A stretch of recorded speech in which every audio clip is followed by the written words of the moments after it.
A Souza Produções convida você a se tornar um patrocinador. Semeie no nosso ministério. Com a sua oferta poderemos produzir muito mais vídeos. Este é um ministério independente e, por isso, precisa da sua participação. Inscreva-se no canal e compartilhe os vídeos. Seja um multiplicador desta visão.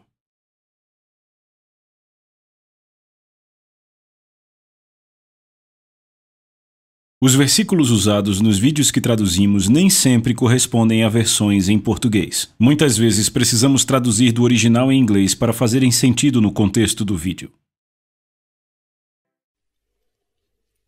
Há três coisas importantes que eu quero trazer ao entendimento de vocês hoje. E eu quero passá-las, através do Espírito Santo, para o seu coração, para o seu espírito. E a partir de hoje, você vai reconhecê-las e começar a operar com elas. Três fatores muito importantes, que são muito importantes na vida, na sua caminhada com Deus. E eu também vou ler algumas passagens com vocês que vão ajudar a entender os vários pontos que eu vou compartilhar. Número 1, propósito. Propósito. Propósito. Número 2, plano. Plano. P-L-A-N-O. Plano. E número 3, momento. Se você se torna consciente destes três fatores, você passa a experimentar um crescimento e um desenvolvimento tremendos na sua vida e em tudo que você faz. Então vamos começar do primeiro, propósito. Jesus teve um propósito. Deus tem um propósito para este mundo. Deus tem um propósito para a sua vida. Deus tem um propósito para tudo o que Ele faz. Ele não apenas trabalha. Ele tem um propósito para tudo. Ele tem um propósito para tudo. Jesus, eu disse, tinha um propósito. No Evangelho de João, capítulo 10, verso 10, ele disse: o ladrão vem senão para roubar, matar e destruir. Mas eu vim para que tenham vida e para que a possam ter na plenitude. Outra versão diz em abundância.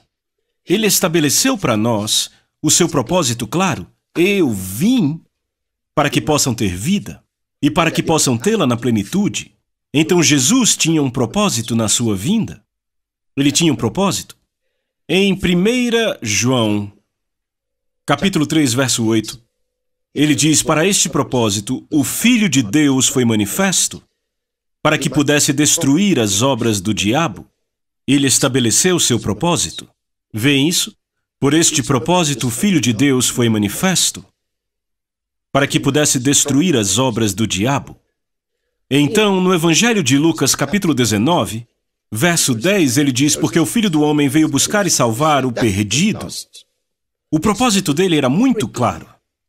Muito claro. Ele veio fazer a vontade do Pai.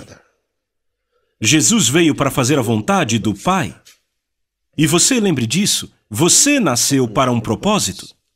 Você veio para fazer a vontade do seu Pai. É importante que você descubra o seu propósito.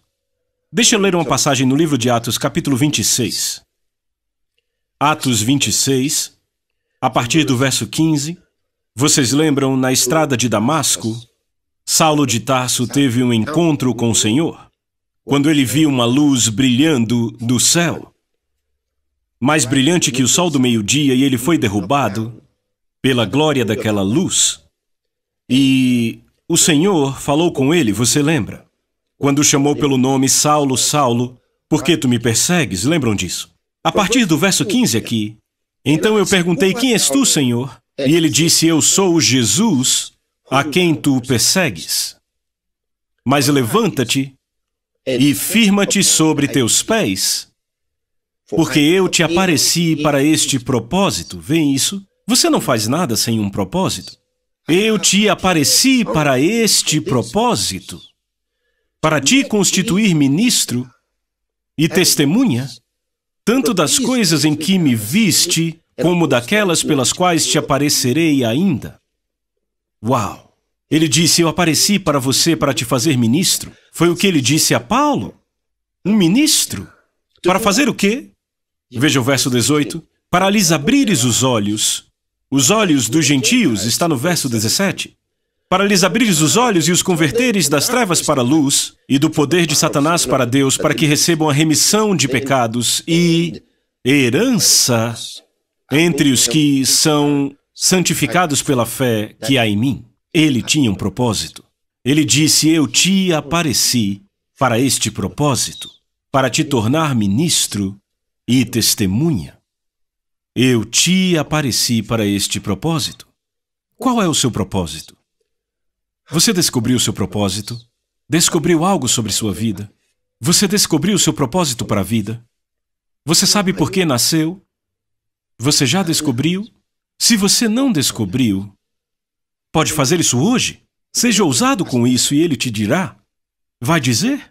Frequentemente já está revelado em nossos espíritos. Em nossa caminhada com Deus descobrimos nosso propósito. Às vezes ele vai falar com você expressamente como fez com Paulo aqui. Às vezes ele vai te guiar neste propósito. E a cada dia você descobre mais e mais o propósito de Deus para a sua vida. Ao andar com Ele, ao fazer as coisas de Deus, você descobre o propósito da sua vida. Mas é importante que você descubra. É importante que você saiba. Que saiba o propósito de Deus para a sua vida. Por que você nasceu. E quer saber? O propósito genérico é você ter nascido para a glória de Deus. Você nasceu para a glória dele? Você nasceu para andar com Deus, nasceu para dar honra a Ele. Foi para isso que você nasceu. Permita que esse propósito se estabeleça no seu coração hoje. E você agradece a Ele, Senhor, eu nasci com uma razão. Eu nasci para a sua glória. Agarre esta revelação, agarre esta visão divina de dar glória a Ele. Esse é um propósito da sua vida. A segunda coisa, plano. Qual é o plano de Deus? Em outras palavras, quando você descobre sobre o seu propósito, você deve seguir no plano dele. Conhecer o propósito de Deus não é suficiente. Qual é o plano dele para realizar este propósito? Qual é o plano dele? Deus se importa com planos. Deus se importa com a forma como as coisas são feitas. Ele tem planos. Agora que ele tem um propósito para a sua vida, você está seguindo o plano dele? Seguindo o plano dele para a sua vida? Você tem que cuidar para funcionar de acordo com o plano dele. Não importa o que você faça, onde você trabalhe, que negócios faça. Qual é o plano de Deus? Você está seguindo o plano dele? Está seguindo o plano dele para a sua família? Está seguindo o plano dele para seus negócios? Deus tem um plano para os seus negócios? Você está seguindo o plano dele para as suas finanças? Sabe por que muitos filhos de Deus têm problemas que acham difíceis de resolver? Porque às vezes perdem seus negócios e perdem tudo o que têm? Porque eles não estão seguindo o plano de Deus. Veja, uma coisa é ele ter um propósito para a sua vida, outra coisa é você seguir no plano dele. Aprenda a seguir o plano de Deus. Isso salvará a sua vida. Eu vou ler algo para vocês em 1 Crônicas, capítulo 15, e eu vou ler a partir do verso 13. Pois visto que não a levastes na primeira vez, o Senhor nosso Deus irrompeu contra nós, porque então não o buscamos segundo nos fora ordenado. E do que ele estava falando? Isso foi a ocasião na qual Davi tinha pedido aos filhos de Israel para trazerem a arca de Deus para a cidade de Davi. E sabe o que Davi fez? Ele pegou um carro novo, ele pegou o que havia de melhor na terra para levar a arca de Deus, para transportar a arca de Deus para o lugar que ele tinha preparado para ela. Então, os filhos de Israel se reuniram, eles fizeram muito barulho e louvaram ao Senhor. Eles estavam tão empolgados, dançaram, sabe, estavam festejando aquilo. E 2 homens estavam no carro, junto com a arca de Deus, levando o carro com a arca de Deus para a cidade de Davi. A Bíblia nos diz que algo aconteceu. Algo significante aconteceu. Os bois tropeçaram e o carro balançou. A arca de Deus balançou e os dois homens tentaram impedir que ela caísse. Quando o fizeram, a Bíblia diz que a ira do Senhor se acendeu contra aqueles homens que tocaram a arca de Deus e foram mortos instantaneamente. Temeu Davi ao Senhor naquele dia e não queria mais levar a arca de Deus à cidade de Davi. Ele ficou com medo. Tiveram que deixar a arca de Deus na casa de um homem chamado Obed-Edom. E quando a arca de Deus foi posta na casa daquele homem, ele foi abençoado. A família dele foi abençoada. E Davi se perguntava, como pode esse homem ser abençoado, tendo a arca de Deus na casa dele? Eu estava tentando trazer a arca de Deus para Jerusalém e tive problemas. Ele se perguntava por quê. E aí ele descobriu por quê. Ele buscou nas Escrituras e descobriu a razão. E ele chamou os anciãos outra vez, e ele chamou os sacerdotes, os levitas, ele os chamou e disse, eu descobri a razão pela qual tivemos problemas da primeira vez. E é onde vou ler em 1 Crônicas, capítulo 15, verso 13. Pois visto que não a levastes na primeira vez, ele está dizendo aos sacerdotes, olha, por que vocês não levaram ela da primeira vez? Porque deveria ser um sacerdote a carregar a arca de Deus. Aquela era uma prescrição de Deus, aquele era o plano de Deus. Veem, era o plano de Deus. E ele disse, por que vocês não fizeram isso da primeira vez? O Senhor nosso Deus irrompeu contra nós, porque então não o buscamos segundo nos for ordenado. Havia uma ordenança. E foi isso que Davi descobriu, mas lhe custou muito. Custou a vida de 2 homens. Davi descobriu depois da morte de 2 homens. Vidas poderiam ter sido salvas se tivessem feito da maneira certa da primeira vez. Não buscamos segundo nos for ordenado. Vem, este foi o primeiro problema. E então, abra por favor em Hebreus capítulo 8, e eu vou ler para vocês o verso 5. Agora, a partir do verso 4, ele fala sobre os sacerdotes. E continua no verso 5, os quais ministraram em figura e sombra das coisas celestes, assim como foi Moisés, e eu quero que você veja isso. Assim como foi Moisés divinamente instruído quando estava para construir o tabernáculo, pois diz a ele, Deus disse a ele, vê que faças todas as coisas de acordo com o modelo que te foi mostrado no monte. Deus disse, vê que faças todas as coisas de acordo com o modelo, de acordo com o plano. Deus tinha um plano.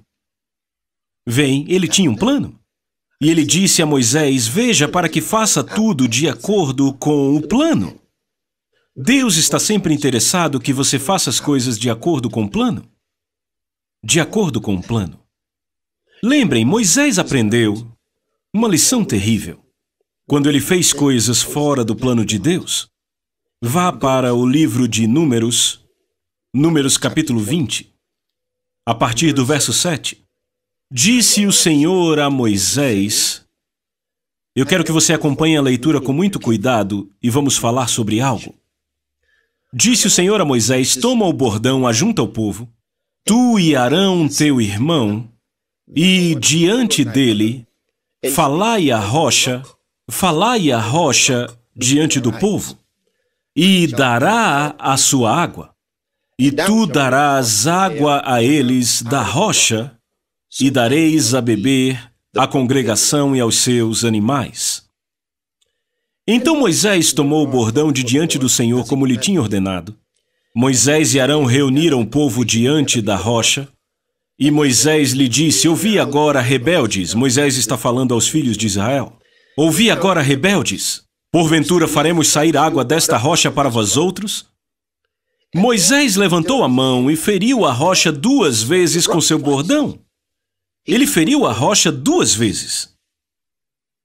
Volte ao verso 7. Disse o Senhor a Moisés, toma o bordão, ajunta o povo, tu e Arão teu irmão, e diante dele falai a rocha, diante dos olhos deles, e dará a sua água. Deus disse, pegue o bordão na sua mão. Veja, Deus instruiu com cuidado. Ele disse, toma o bordão na tua mão e fale a rocha. Fale com a rocha. e água sairá da rocha. Mas veja o que encontramos. Verso 11. Moisés levantou a mão e feriu a rocha 2 vezes com seu bordão. Deus não disse fira a rocha. Deus disse fale com a rocha. Veja, o plano de Deus era falar com a rocha. Moisés feriu a rocha. E ele feriu a rocha 2 vezes. E a água saiu abundantemente. E a congregação bebeu, e também seus animais. Veja, funcionou, a água saiu. Veem, a água saiu. Por que Moisés fez isso? Porque da primeira vez, quando estavam sedentos, ele disse a Deus, o povo está sedento, o que devo fazer? Deus disse, pegue seu bordão e vá até a rocha, e quando chegar à rocha, acerte-a e a água sairá da rocha. E, sabe, ele feriu a rocha e a água saiu da rocha. Da segunda vez, Deus disse, fale com a rocha, mas tenha um bordão na mão, mas fale com a rocha. E Moisés, desta vez, não ouviu a Deus, porque ele estava irado. Algo tinha mudado. Moisés estava ofendido. A ira pode te fazer perder o plano de Deus e fazer a coisa errada. Tenha cuidado com a ira. Ele estava irado com o povo e disse, porventura faremos sair água desta rocha, seus rebeldes? E ele feriu a rocha 2 vezes. No entanto, a água saiu, mas Deus se irou contra Moisés. Veem, só porque funcionou, não quer dizer que você está no plano de Deus. Qual é o plano de Deus? Sabia que Deus tem um plano para as coisas que você faz, para a vida que você vive? Você está vivendo o plano de Deus? Você está fazendo coisas de acordo com o plano dele? Veja isso. E o Senhor disse a Moisés, verso 12, e Arão, visto que não crestes em mim para me santificardes diante dos filhos de Israel, por isso não fareis entrar este povo na terra que lhe dei. São estas as águas de Meribá, porque os filhos de Israel contenderam com o Senhor. E o Senhor se santificou neles. Terrível. E exatamente por causa desta coisa, Moisés não foi permitido a guiar os filhos de Israel à terra prometida. Ele não completou seu ministério por causa disso. Vêem isso? Você quer servir a Deus com a sua vida, siga o plano dele. Siga o plano dele. E sabe, se você não conhece a palavra de Deus, não pode seguir o plano dele. A palavra dele revela o plano dele. E o Espírito te ilumina para entender este plano. Siga o plano de Deus. No Salmo 127, verso 1, a Bíblia diz, se o Senhor não edificar a casa, em vão trabalham os que a edificam. Se o Senhor não guardar a cidade, em vão vigia a sentinela. Se o Senhor não edificar a casa, em vão trabalham os que a edificam. Você não entende isso?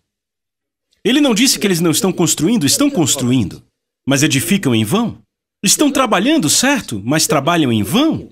Ele disse, se o Senhor não edificar a casa, em vão trabalham os que a edificam. Por que você iria querer trabalhar em vão? Porque você não constrói e não trabalha de acordo com o plano de Deus. Porque você não opera de acordo com o plano de Deus. Tome uma decisão hoje de seguir o plano de Deus. Número 1, estabeleça o propósito da sua vida. Número 2, entenda o plano dele e siga. Entenda o plano dele e siga. Vê, você segue o plano. Há pequenos detalhes nas coisas de Deus. Por exemplo, Moisés não sabia o quão importante aquilo era. Quando Deus disse, fale com a rocha, ele achou que era uma coisa pequena. Ele estava acostumado a carregar aquele bordão e usá-lo para milagres porque Deus o havia mostrado isso. Mas ele não sabia que quando Deus fez uma mudança, o quão importante aquela pequena mudança foi. Vem, Deus disse, tome o bordão na sua mão, fique diante da rocha e fale com ela e sairá água. Pareceu tão leve para Moisés, mas vejam, o resto do ministério dele estava preso a essa instrução. E ele não sabia. Não sabia. Sabe, no Novo Testamento, a Bíblia nos diz, em 1 Coríntios capítulo 10, leia do verso 1 ao verso 4, ele nos diz que aquela rocha era Cristo. Se Moisés soubesse que aquela rocha tipificava Cristo, a rocha de onde a água saía, tipificava Cristo, ele não teria ferido a rocha. Mas ele não sabia. Ele estava ignorante. Não sabia que a rocha era Cristo. E Cristo só poderia ser ferido uma vez. E depois de ser ferido, você não fere outra vez. Você fala à rocha. E a água vai sair. Veja, ele foi crucificado por nós. Depois que ele foi crucificado, aquilo trouxe salvação a todo o mundo. Você não precisa crucificá-lo de novo para ser salvo. Ele não precisa ir à cruz de novo para você ser salvo. Agora você chama pelo nome dele e você recebe salvação, recebe o que quer que seja que você deseja do Senhor. Para Deus há momento. É a terceira coisa. Lembrem, a primeira, propósito. A segunda, plano. A terceira, momento. Antes de eu continuar falando do momento, eu quero que você pense de novo sobre o primeiro e o segundo. Propósito. Se você estivesse fazendo algo, vamos dizer, começando um negócio, qual o propósito? Por que você está começando isso? Você está começando para competir com alguém e dizer, bem, sabe, eu tenho algo para provar? Você está tentando provar algo ou Deus está te guiando? Por que você quer essa coisa em particular? Deus está te guiando. Está no plano de Deus. É por isso que eu digo, não brigue com outras pessoas. Você não precisa brigar. Não lute com outros. Não. Você não precisa. Se você comprometer seu trabalho com o Senhor e confiar nele, Ele fará acontecer. É isso. Ele já te estabeleceu sobre a rocha Cristo Jesus. E nenhuma arma forjada contra você vai prosperar. Você está firmado na rocha. E não importa quem está tentando tirar de você o que Deus te deu, não vai funcionar, porque o Senhor é com você. Estabeleça o propósito para a sua vida, para o seu negócio, para a sua família, suas finanças. Outro pensamento na mesma linha. Por exemplo, o Senhor Ele te equipou com algumas habilidades, alguns talentos, dons. Qual é o propósito? Por que Deus fez isto na sua vida? Não é para você. Tudo o que Deus deu para você é primeiramente para expandir o reino dele. Tudo o que Deus pôs na sua vida é primeiramente para dar glória e honra a Ele. Em primeiro lugar, para você servi-lo. A sua vida tem um propósito. Não esqueça disso. Você vive para Ele. Estabeleça isso para si mesmo. Convença-se disso. Não há dois caminhos, convença-se.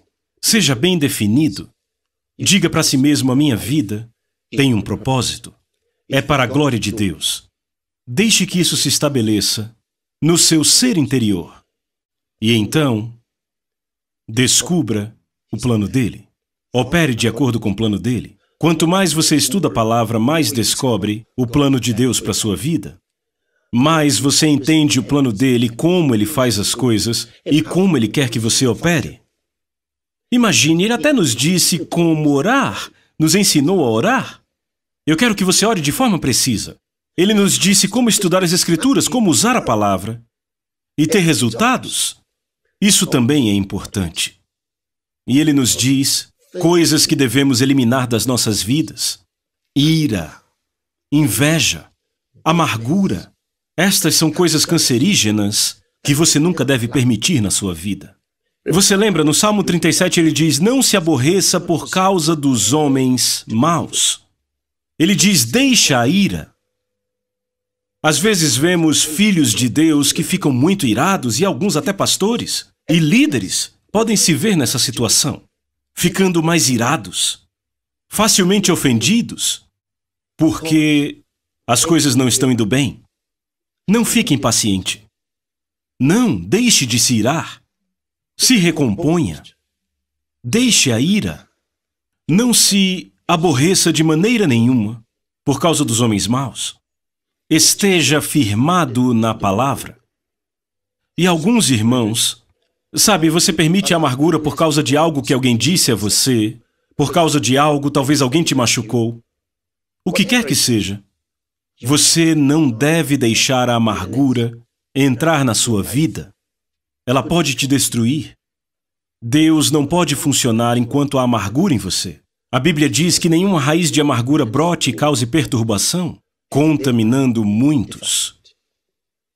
Então livre-se da ira, livre-se da amargura, livre-se da inveja, livre-se dessas coisas na sua vida e torne-se livre no seu espírito e ande em amor.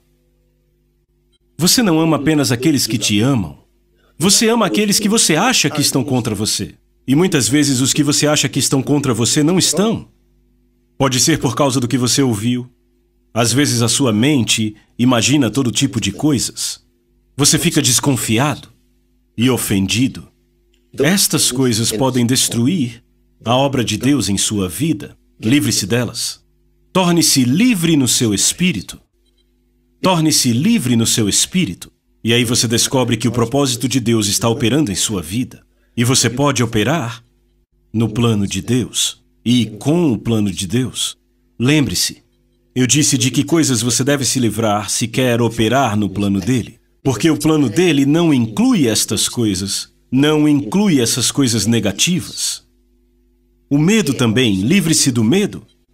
Veja, a razão pela qual eu estou falando isso é que estes são pecados do espírito. Medo, ira, incredulidade, amargura, inveja. Tudo isso são pecados do espírito. Podem enviar alguém para o inferno. Livre-se deles. Livre-se deles, podem te destruir, te impedir de cumprir o propósito de Deus para a sua vida. Olhe para o que isso fez com Moisés. Ele estava irado com o povo.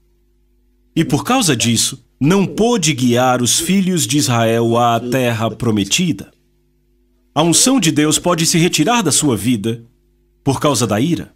Lembram de Eliseu, o homem de Deus? Ele ficou irado com o reino de Israel. O rei de Edom e Josafá vieram vê-lo. E ele estava ofendido e disse, eu não olharia nem na sua cara se não fosse por Josafá. Ele estava ofendido. Vem o rei de Israel e o rei de Judá. E então, Josafá era um bom homem, mas o outro não era. E então, Eliseu estava ofendido e ele disse, eu nem olharia na sua cara. E por causa daquela ira, a unção de Deus não operou. Ele teve que chamar um arpista para tocar para que a unção viesse. E esta foi a única vez que um profeta de Deus precisou de uma ajuda para que a unção viesse. E qual a razão? Ira.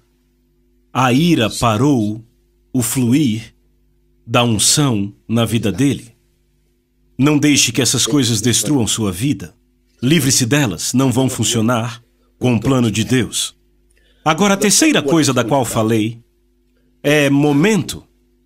O momento de Deus é importante. Eu vou contar por quê eu trouxe essas três coisas para que vocês notem. Porque quando começarmos a orar de novo, vocês entenderão do que tudo isso trata. O momento certo. Deus tem um momento certo. Você sabe como é importante o timing de Deus? Por que você nasceu no tempo em que nasceu? Por que você está aqui hoje? Por que está vivo hoje? Será que não há uma razão para a sua vinda? Deve haver. Deus tem algo a ver com isso. Por quê? Por que neste tempo? Por que você não veio no século XIX? Por que você não nasceu, sabe, talvez no século XII? Por que você não nasceu no tempo de Moisés? Por que agora? Por que você veio agora? Eu quero ler algo para vocês que é sempre tão inspirador. No livro de Esther, capítulo 4.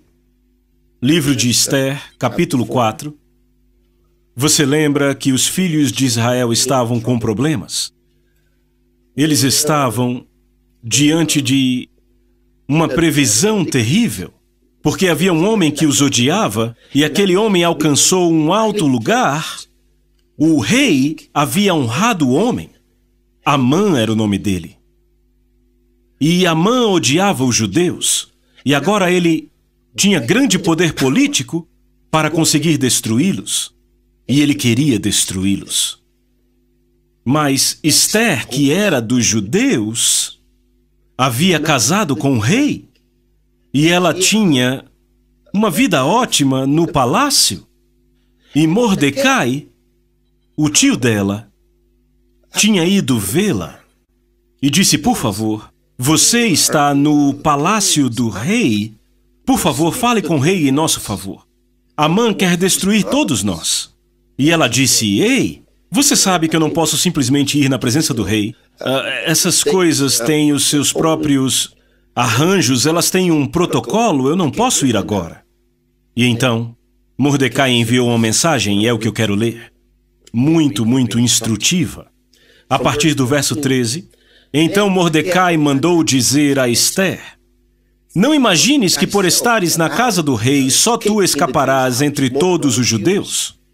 Porque se de todo te calares agora, de outra parte se levantará para os judeus socorro e livramento, mas tu e a casa de teu pai perecereis.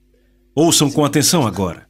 E quem sabe, se não foi para um momento como este que você chegou à posição de rainha? Oh, Deus! Oh! Uau! Que resposta! Ele enviou uma mensagem a Esther.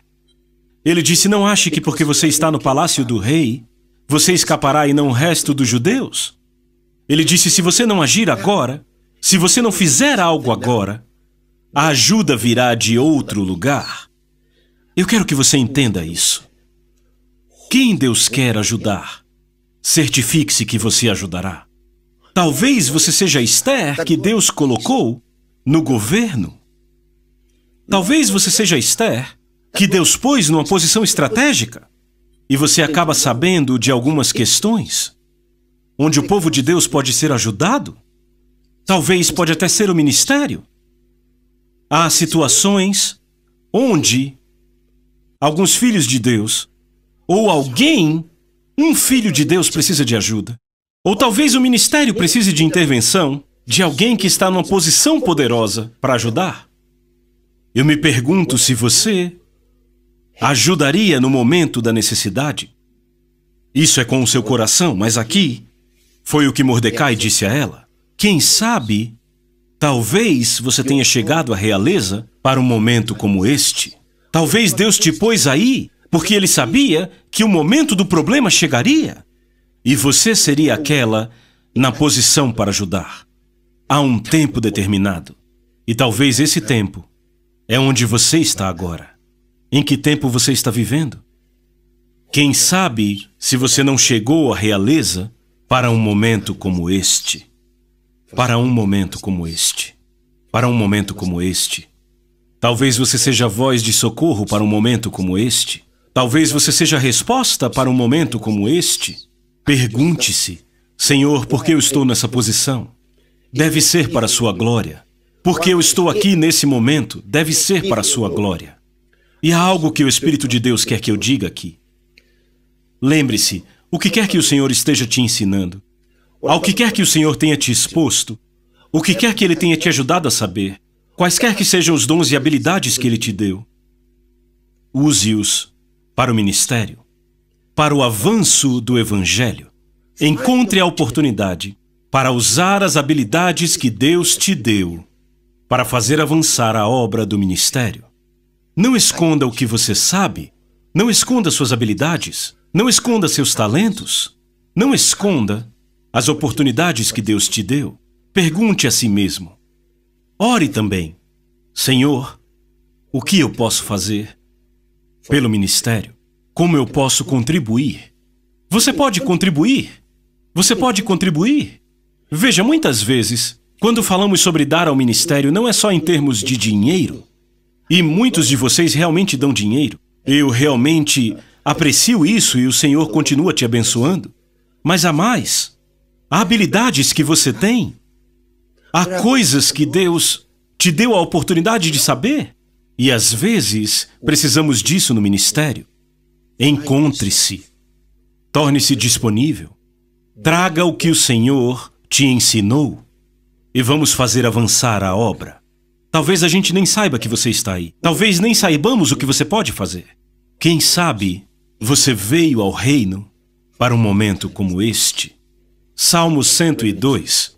Eu quero ler o verso 13, que diz: Tu te levantarás e terás misericórdia de Sião, pois é hora de favorecê-lo, sim, o tempo certo é chegado.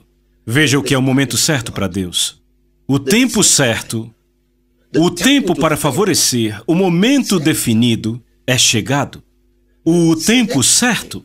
O que é esse tempo certo que Deus tem para você?